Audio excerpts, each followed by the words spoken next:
Hey folks, welcome to another video from aplaintruth.info. I was in Dallas a couple days. I made it down to Waco, Texas. I'll be heading down to Houston tomorrow. Um, I'm very, very sorry to have to report this news that I'm about to report to you, but it's real. It's really happening on the ground, on the boots, reporting of what just happened last couple weeks in Harvey, which everybody's pretty much forgotten about. Everybody sees the videos of the elderly being left to fend for themselves in the waist-deep water while help never arrived, and you'll find out why here very disturbingly. Here's elderly, but what do you don't see here, folks? You don't see a lot of black people being shown in the rescue efforts. Look at this. Funeral home. They have to do it themselves. There was no help, and I'm going to tell you why there was no help. It was designed that way, folks. There's some black people, but they were left on your own. People were left on their own. So let's get into it. This is from a guy from the Ozarks who was with Open Carry, who went to help, called his buddies in. Let's listen to his story, but it's a very disturbing story, folks. It's time to wake up. It's time to grow up. It's time to really understand what this country is all about now. Some of the people that were going to the FEMA fusion centers were not to be heard or seen from again. Rescue response for Hurricane Harvey, because somebody encouraged me today to tell my story, and this is a very small piece of the story from what I witnessed on the ground. And I know that a lot of people know that I was there, involved in some of the search and rescue and some other things that were going on. And make sure I'm not covering up my microphone. And I need to tell this story because some of these things are still going on, and they're probably going on in Florida now. And it's very important because this covers what people have considered to be conspiracy theory. It is what people have not been told in the media. And it's the kind of thing that the government and the media covers up so that people don't have an understanding of what's going on.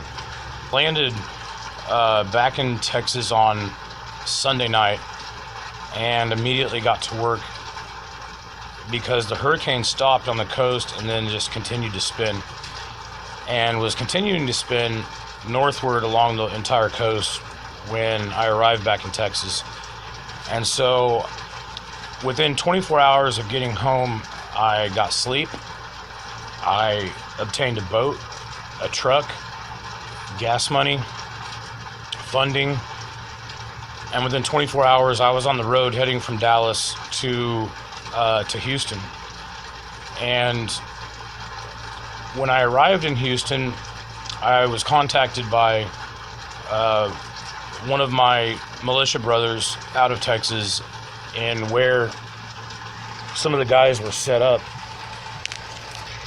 I got to Houston about midnight that first night, and when I rolled through, the militia had taken over a liquor warehouse that was in basically like a strip mall. And the back of the strip mall had a fence on the back side of it, which gave them operational security because they had boundaries and borders. They took over the whole alleyway and had guys on the roof and were able to secure their position and where they were at. And I quickly found a place that we were able to bed down, have a safe place. And the first thing that I noticed there, that it was like the purge. All I could hear that night was car alarms going off and glass breaking and gunshots. Luckily, I was able to bed down and get things ready and unpack my guns and ammunition, and I got zero sleep that first night. We made our way down to Katy, Texas, and when we got there, we were stopped because they had finally blocked the roads down, and we were just off of I-10 where they had FEMA, National Guard, DEA, FBI, Secret Service. They had emergency management from Oklahoma, Texas, Louisiana, and others there. And it was a big clusterfuck of everybody sticking their thumbs up each other's asses because they were just running around like jump, jump, jump, jump, jump, jump, jump, not doing anything but stroking each other, because that was happening down there. I think it's still happening down there. Some of the homeless people were freaked out.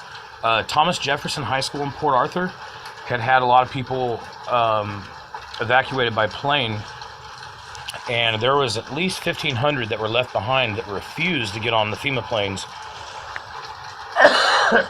because they said that they were not making their destinations. They were not showing up in certain areas. And those people, I don't know where they were going. The 1,500 that were there, we sent a security force over to, because they almost started rioting at the Thomas Jefferson High School in Port Arthur because of the way they were being treated. And again, I'm going to tell people, we've talked about this for years, for fucking years. We talked about this. Don't go to the FEMA centers. This shit's very real. I just experienced it firsthand, and I've come home to decompress over these issues. 11 p.m. was scheduled to be the release of the blowing of the dam, and at least 3 of the rescuers that I talked to said that the dam had started to fail, and there was a moon-shaped spot in the top of it where water had been coming over and been washing part of the dam away.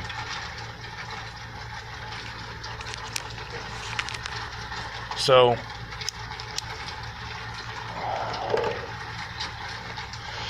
people were saved. We rallied back at the Crossing Church, where they basically wrapped everything up for today, and they told the stories of what had been happening. At least one boat had been in another neighborhood and pulled out at least 100 people themselves from that area.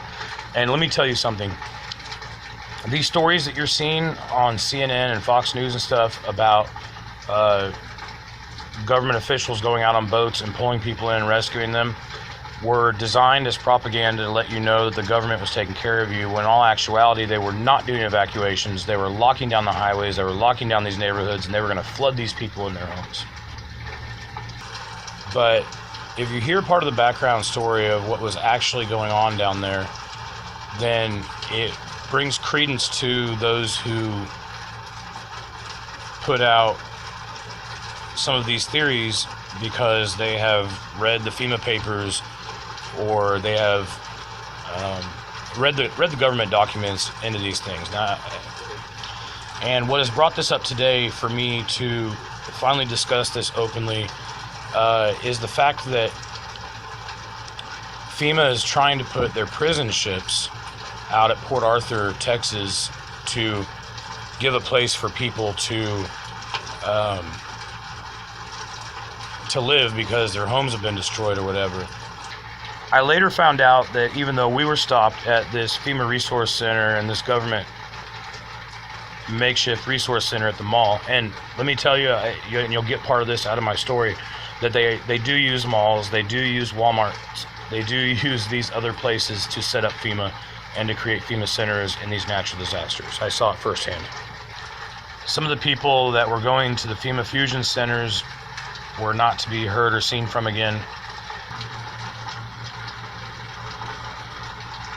I got the rundown from the militia that night about other things that were going on, and I couldn't talk about it at the time because of operational security. But now I'm in the Ozark Mountains. I'm back in Missouri for a minute, and I'm in a little better place to actually be able to tell this story.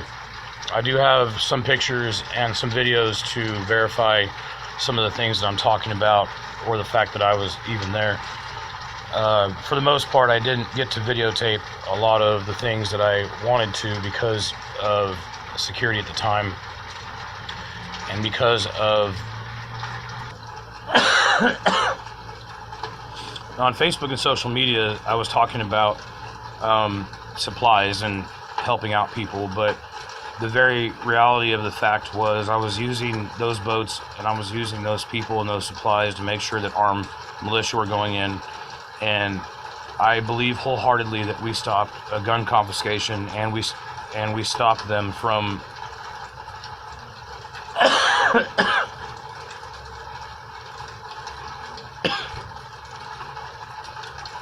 murdering a lot of people.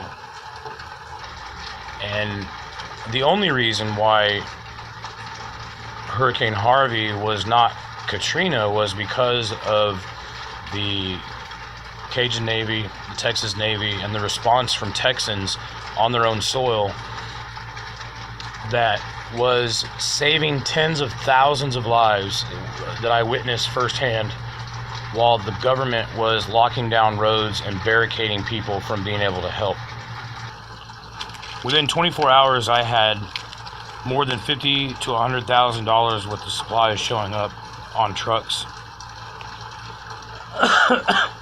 along with over 100 armed men and women and medics and corpsmen and people who are not your bullshit militia spouting keyboard warriors that you see on the internet all the time. These are guys who are hardcore motherfuckers that were ready to go in to these little towns and these neighborhoods where they were not doing evacuations, that they were flooding, and preparing. FEMA and other people were flooding these small towns without doing evacuations and didn't care if people were dying. See, when you have something like a disaster happen, like a hurricane, and many of us have talked about shit hit the fan in our YouTube videos for many years and about preparedness, and it's very important to know that within the first couple days of one of these disasters, that money doesn't matter anymore. What does matter, water, food, ammunition, guns, and the things that you're going to need for survival.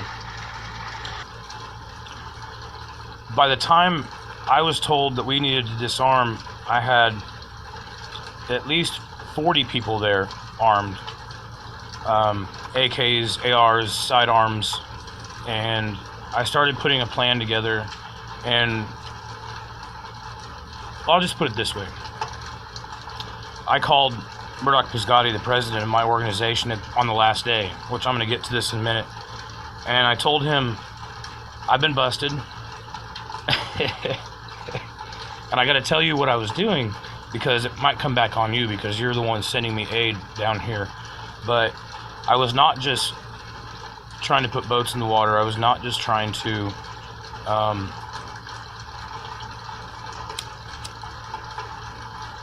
bring supplies and aid in from other parts of Texas and across the country.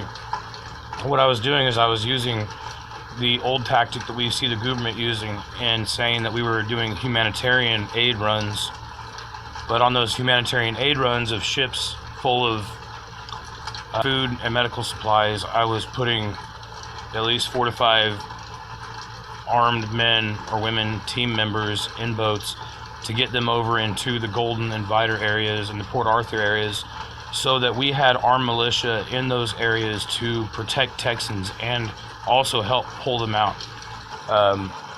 The private contractors came in, tried to disarm us, tried to take over our supplies, and I wasn't having any of it. The guy that was working with me hand in hand started carrying around an ice pick because the contractor had threatened his life, and he was ready to stab this guy in his neck because he straight up threatened our lives.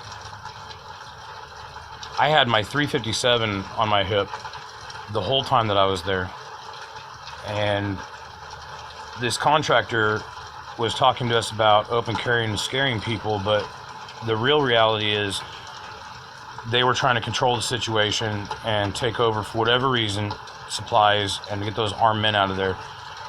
And he tried to take my 357 off my hip, in which case my retention skills that I've done, whether the open carry movement or my training in other areas I'm not going to talk about, I put my elbow directly on my gun as soon as he tried to grab it, smacked his arm away, and had to inform him I was going to shoot him in his head if he tried to touch my gun again, because they were trying to take over and threaten our operation of protecting Texans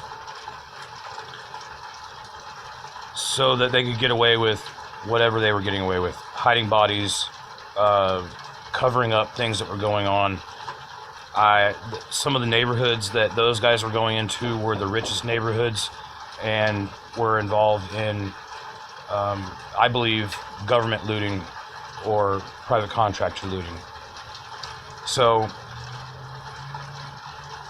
we slept in the back corner of the pastor's office that night, and the next morning we had already had everything set up, and we got up and we sent everybody out in 8 to 10 different directions where they couldn't be followed, and they went to their respective places, to these small towns in these areas, and we got the supplies there. We got the armed militia into these areas to protect Texans, and they continued that as I left town and went back to Dallas. My mission at that point in time, after 5 days, was basically over, and I left and got out of the area.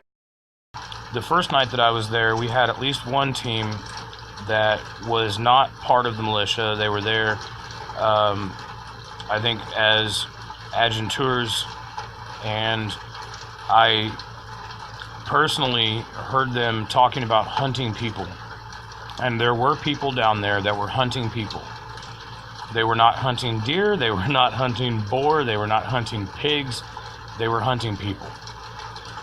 I think some of them believed that they were hunting looters, but as I said earlier, after a day or two of being in shit at the fan in a situation where there's no water, no food, your most moralistic person might go into your neighbor's house and try and find food and water for survival. So at this point in time, you have people who aren't necessarily looters, but people who are just trying to survive. And if they looked like looters, they were being shot.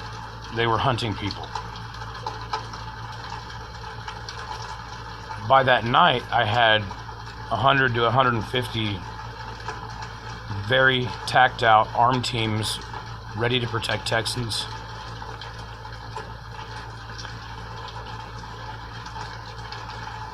Ready to go into these small towns and these neighborhoods and make sure that people were not getting locked in, make sure they were getting aid coming into them, and making sure that the government was not allowing people to be killed, whether it was by the release of these dams and the flooding for a second time, not from the hurricane, but they were flooding these areas for a second time. And my security guy informed me that what they were doing was basically flushing the toilet on Port Arthur, and the bodies that they had seen from the hurricane, whether they were full of bullet holes or whether they were just flood victims, were not there during the second flooding. They had not been collected, they were being washed out to sea. Those bodies are not being recorded in the body counts that are happening down there. And now that FEMA and National Guard took over and suspended all rescue operations, people are, they're bringing in prison ships. And I'm going to tell you right now, do not get on their fucking prison ships, because you might not come back. They're allowing the sharks and the fish to eat the bodies that go out to sea, just like they did in Hurricane Katrina. And with millions of people being displaced from their homes and their neighborhoods, you might go missing forever, and they think that you just bugged out and went somewhere else in the country and can't find you. But a lot of these people are going out to sea and never coming back. I was told by the militia guys that they had worked with federal agents at the ATF to secure many of the gun stores in the area, because they were very worried about how many gun stores Houston has, and they wanted to make sure that the gangs weren't breaking in and taking these guns out and being able to use them. And we met up with the Cajun and Texas Navy guys. When I got to the Woodlands, I think it was called the Crossing Church in the Woodlands is where they were set up. I could tell they had a very well put together rescue mission going on with lots of computers and maps and other things, and they were dispatching people to many different locations in different areas. The guys that were running this were obviously pros at what they were doing, and obviously had connections with many other people, because as soon as they gave us a chance to get our boats out there and start going on rescue missions, we heard that there was some really bad looting going on. One of the stories that we heard of was like Grand Theft Auto. Somebody was on a jet ski with pistols in both hands, like firing their guns into people's homes in the Katy area. And DPS showed up. That's Department of Public Safety. For those of you who don't understand, that is basically the Highway Patrol of Texas. And they were putting a DPS agent on every boat and every car going out to do these rescues. The DPS agent that rode with me for several hours was a member of CID, which is Criminal Investigation Detectives or Criminal Investigation Units, and they wanted to make sure that we had our guns with us. So I had a Highway Patrol chick in my car as we were dispatched to go out, and was told to grab my AK-47 and have my pistol on my hip because of what they were involved in. Now, at the time, I didn't realize why DPS was being put on every boat and every truck. We later found out that the reason DPS was with us and wanted to make sure we were armed was because at least one of those gun stores had been taken over, and there was some pretty hardcore gang members that were using the arms that they had gotten to go and loot and rob people. They were stealing boats from people in the Cajun Texas Navy. They were dressing up like rescuers, and when people would answer their door to get rescued, they were robbing them and going in their homes. There were people that were being shot and murdered. And they put the DPS agents and detectives on our boats and on our cars because they were hunting gang members. Like I said, the immediate hours and few days after a disaster, it's lawlessness, it's shit at the fan, and there is no law and order, and things get crazy. And that's another reason why you want to be prepared and have arms in your home and everywhere else. Told these federal agents to get out of their way because they were going in to save Texans. Everybody went home for the night and got some rest, and were scheduled to come back at sunrise to go again. And by the time we got back the next morning, they started dispatching people to the Beaumont-Port Arthur area. That is when a member of the State Department came in, and basically he laid it out like this: we don't want to have a war zone. We need to get people in there to do rescues. They're not allowing anybody to get into this area, so you're going to follow me. It's normally an hour drive. It's going to take us 4 hours to get there because the roads are so flooded that we have to go on all these different county roads and these back ways to get there. So we followed this member of the State Department under, he led at least 30 trucks and boats to the Beaumont area. When we get to Beaumont, we get past all of the roadblocks, we get past everything, and we show up at a church. And then he filled us in on what was going on, and they called it Templar 1. That was the mission we were on, was Templar 1. So we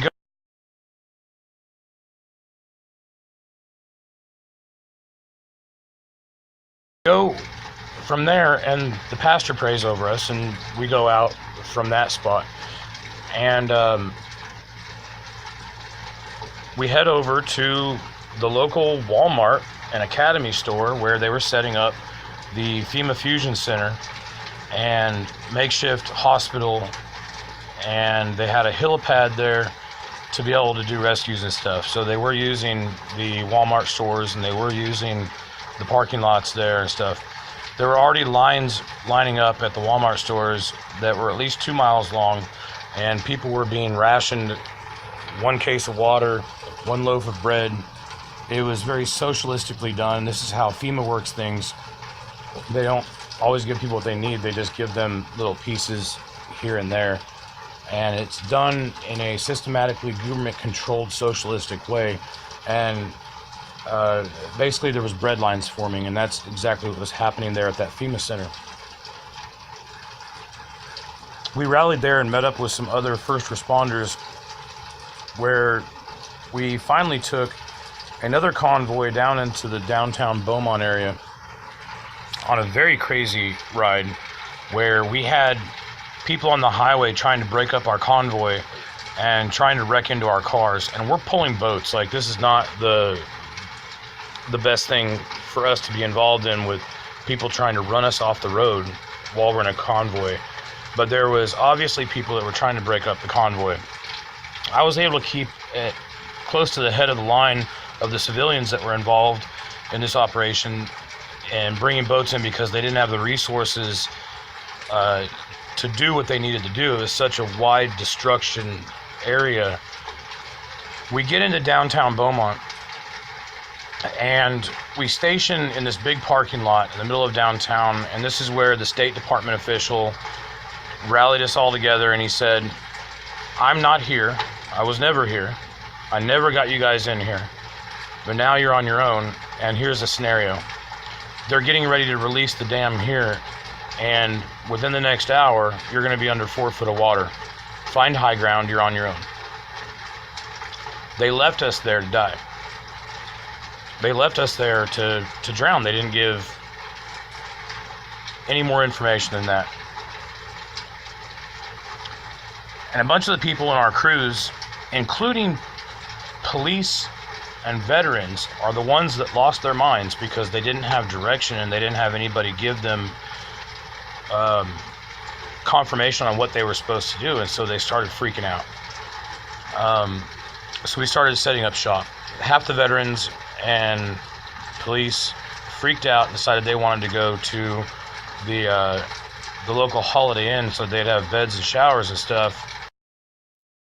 And the other half of us stayed at the church and started putting together basically our own fusion center. And this fusion center that we put together in 48 hours, we put together a small medic hospital. We had nurses, militia, and other people there. And we were not taking in refugees. This was only for search and rescue.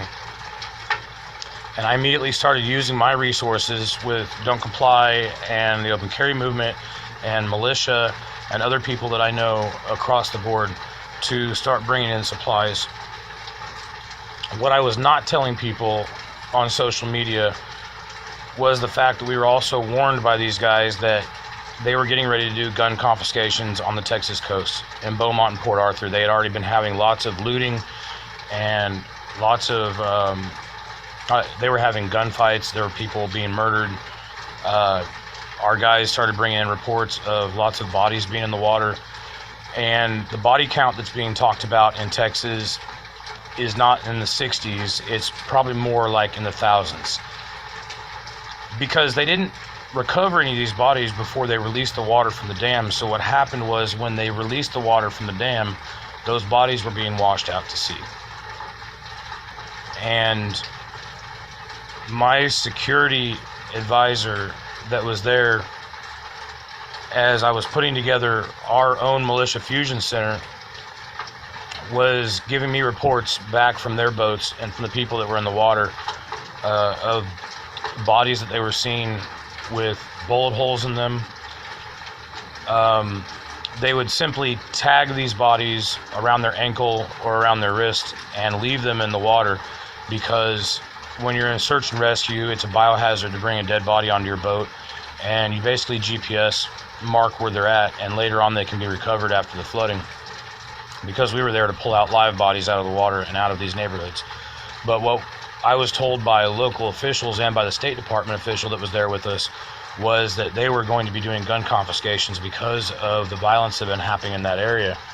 And I think we all know from Katrina and other things that gun confiscations not only is not going to fucking happen in Texas, it's not going to happen again because of life safety, because of life safety. By the next morning, I had trucks and militia rolling in.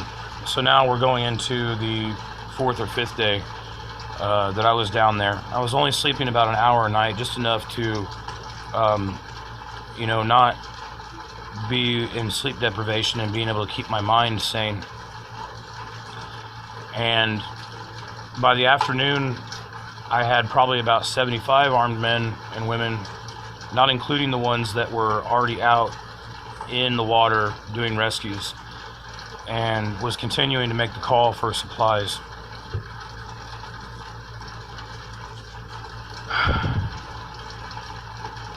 So we had about $50,000 to $100,000 worth of supplies show up in the form of medical supplies, food, water, and all these different things. 100 to 150 very tacked out, very capable armed militiamen. And these, like I said, these are not the people that you see bullshitting on the internet.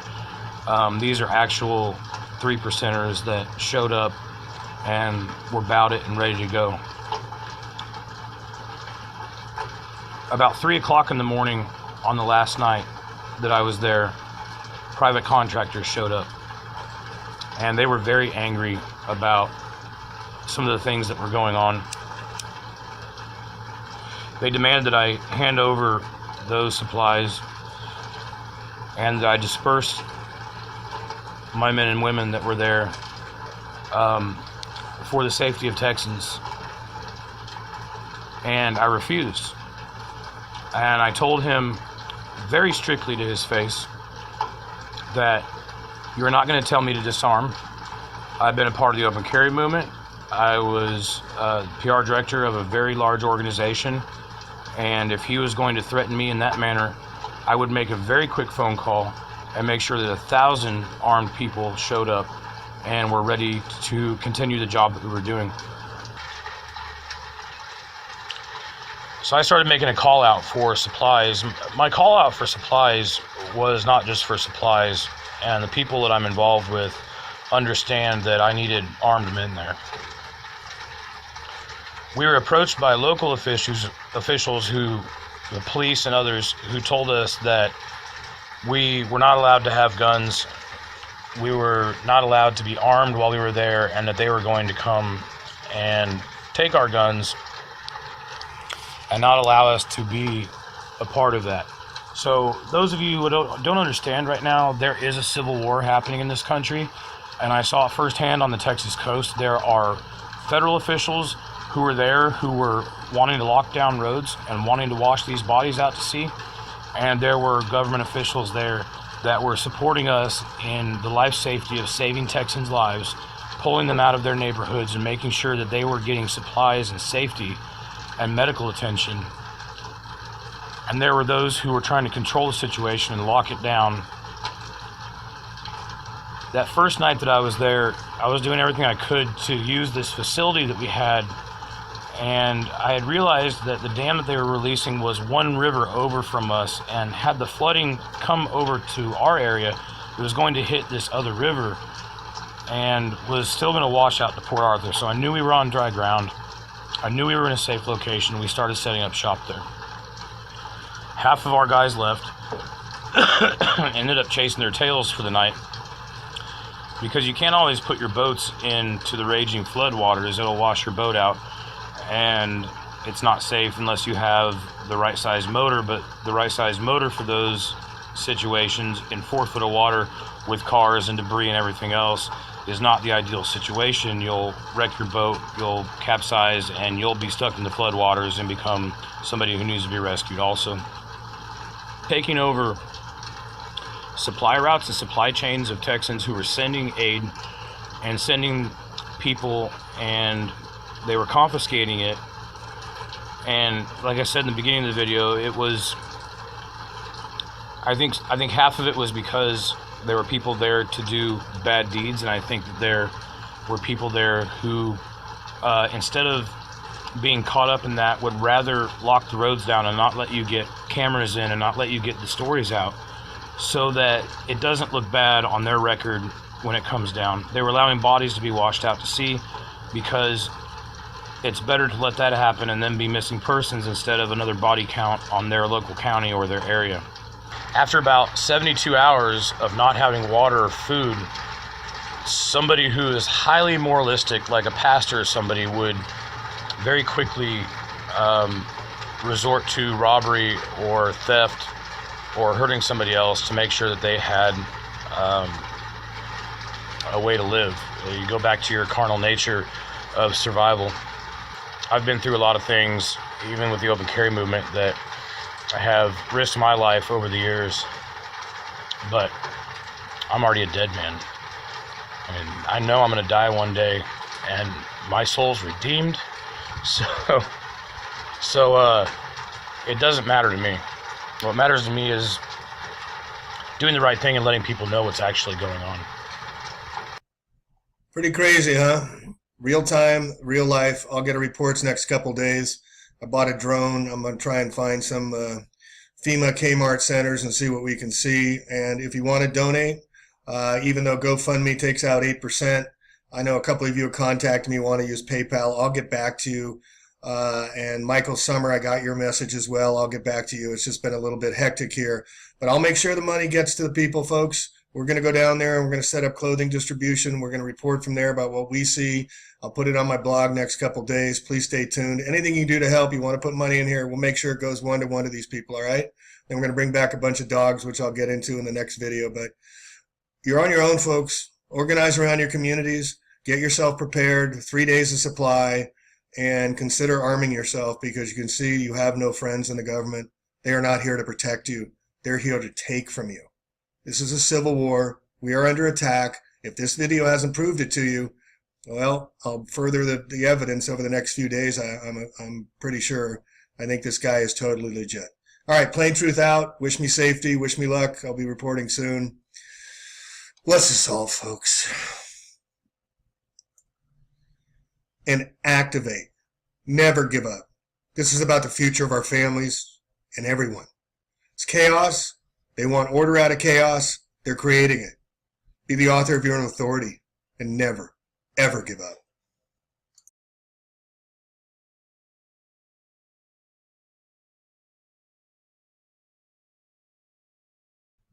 Hey folks, welcome to another video from plaintruth.info. I was in Dallas a couple days. I've made it down to Waco, Texas. I'll be heading down to Houston tomorrow. I'm very, very sorry to have to report this news that I'm about to report to you, but it's real. It's really happening on the ground, on the boots, reporting of what just happened last couple weeks in Harvey, which everybody's pretty much forgotten about. Everybody sees the videos of the elderly being left to fend for themselves in the waist-deep water while help never arrived, and you'll find out why here very disturbingly. Here's elderly, but what do you don't see here, folks? You don't see a lot of black people being shown in the rescue efforts. Look at this. Funeral home. They have to do it themselves. There was no help. And I'm going to tell you why there was no help. It was designed that way, folks. There's some black people. But they were left on your own. People were left on their own. So let's get into it. This is from a guy from the Ozarks who was with Open Carry, who went to help, called his buddies in. Let's listen to his story, but it's a very disturbing story, folks. It's time to wake up. It's time to grow up. It's time to really understand what this country is all about now. Some of the people that were going to the FEMA fusion centers were not to be heard or seen from again. Rescue response for Hurricane Harvey, because somebody encouraged me today to tell my story, and this is a very small piece of the story from what I witnessed on the ground. And I know that a lot of people know that I was there, involved in some of the search and rescue and some other things that were going on.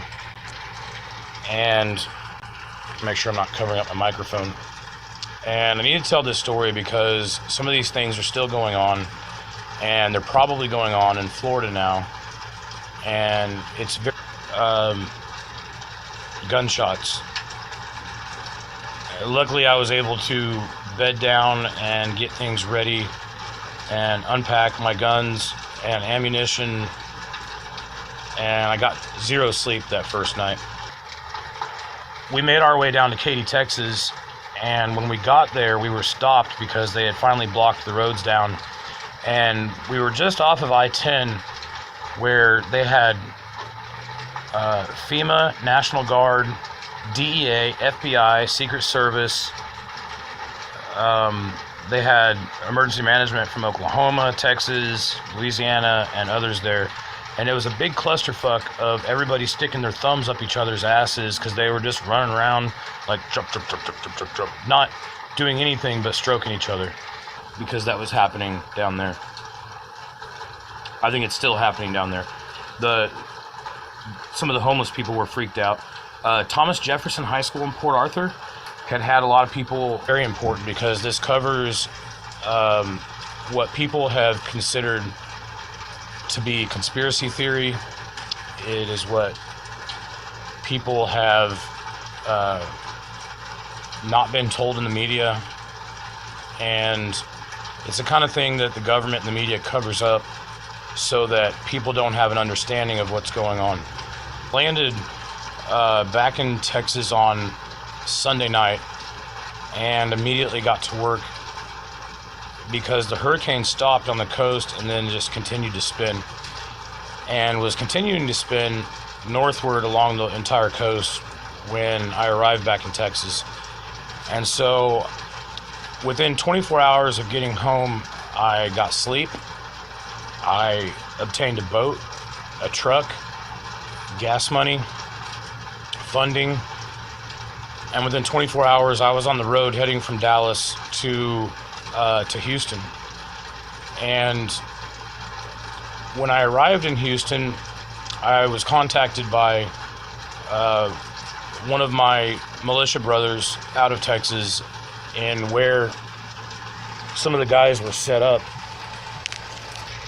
I got to Houston about midnight that first night, and when I rolled through, the militia had taken over a liquor warehouse that was in basically like a strip mall. And the back of the strip mall had a fence on the back side of it, which gave them operational security because they had boundaries and borders. They took over the whole alleyway and had guys on the roof and were able to secure their position and where they were at.